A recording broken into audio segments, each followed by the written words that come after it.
Hey, my Married at First Sight Australia fans. Yes, we're back again with another set of updates. You know, I like to keep you guys in the loop.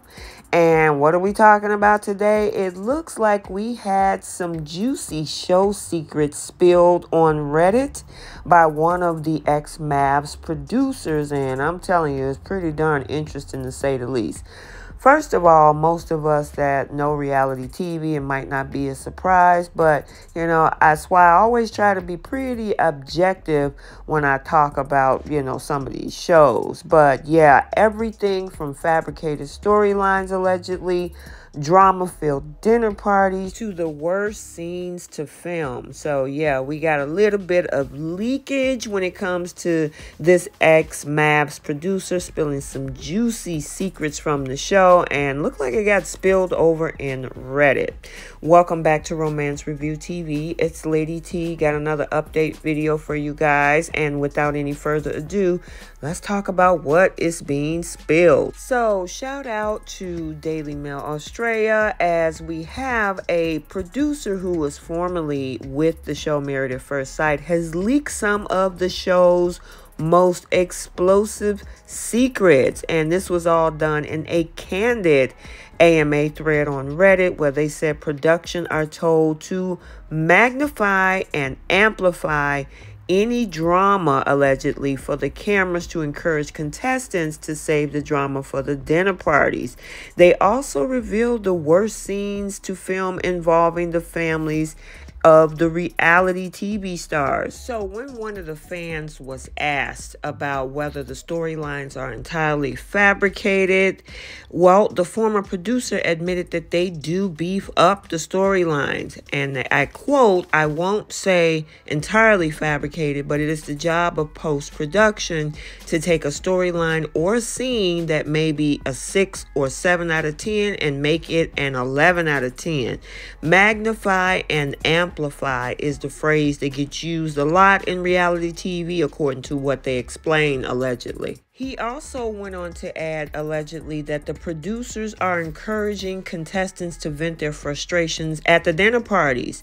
A big example is the dinner party. You want all of the big drama to happen after they sit down. So you make sure that it happens by telling them not to talk about certain things until they get to sit down, according to what they said.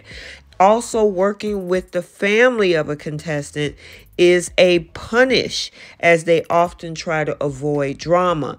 Anything with the families are punished because most of them can barely string a sentence together, allegedly, according to this producer or ex-producer.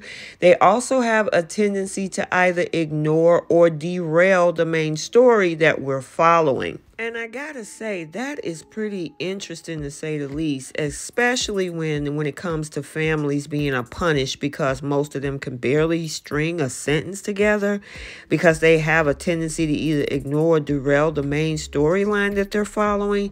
Yeah, that is crazy that they determine that to be a punish.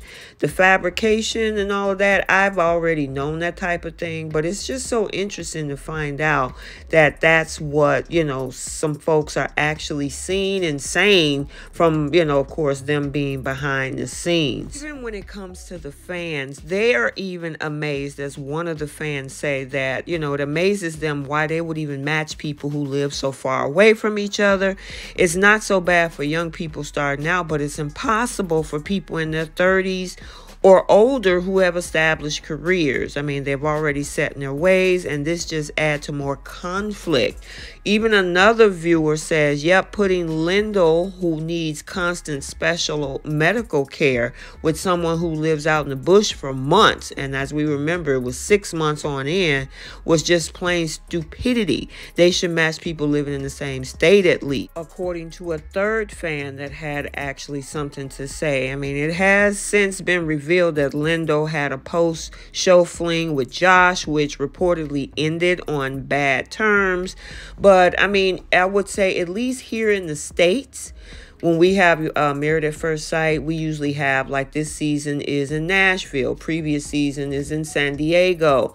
We had Houston, we had Atlanta, they're coming to Chicago, they're filming in Denver right now. So at least with everybody living in the same vicinity, issues of long distance relationships and things like that wouldn't come into play. So I can totally understand that to be a fact. And I think even with the UK version, I'm not sure, you can drop it in the comment section.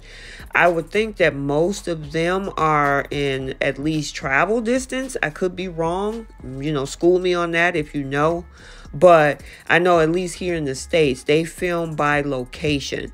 So most of everybody, once the show is over, if they decide to stay together on decision day, they actually get to either maybe at least buy a home locally in their vicinity, or, you know, they don't have to go far from home, because I know each of the couples stay in an assigned apartment building with, you know, kind of like how we just see it in the Australia version. But at least if they needed to go home, pick up something, it's not far, because they actually live in the area, both husband and wife. So yeah, I do agree with that. So obviously with them doing that, it does beef up the drama, having people that live on one side of the continent to the other. I mean, there has been some rare exceptions, like with Dominique and McKinley, who is no longer together on this season of Nashville. He actually just moved from Michigan and not clearly has moved, according to what we know. He has not 100% at that time of filming moved to Nashville, but that's usually a rarity that we usually have that on the US version. So yeah, it's pretty interesting to say the least. It's a lot that goes on. I mean, everything from splicing, frankenbiting, sequence of scenes being switched around. Half of the time people are watching it back, you know, the cast that are watching it back, they're gaslit based on what's seen on television.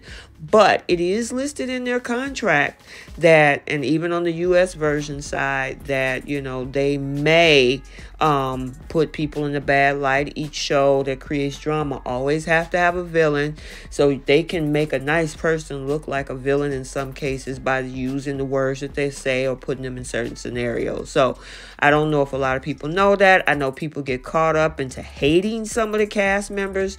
I talked to quite a few of them personally on the US side, and a lot of them are not what they've been portrayed. There are a few that have, but majority of them are not what they've been portrayed. And they're really nice people. So I just wanted to put that out there, give a little bit of objectivity.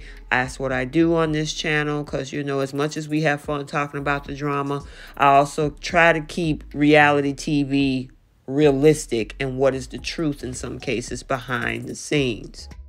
Okay, so let's get the conversation started down in the comments section. What do you think about the behind the scenes juicy secrets or show secrets that this Ex-Mafs Australia had introduced on this whole Reddit thread? And is some of the things that you already know, or is this a shock to you? I want to know your thoughts. So I hope you enjoyed this update video. Stay tuned for other updates and recaps on this channel. And until the next video, like, comment, and subscribe. And we will see you next time. Bye.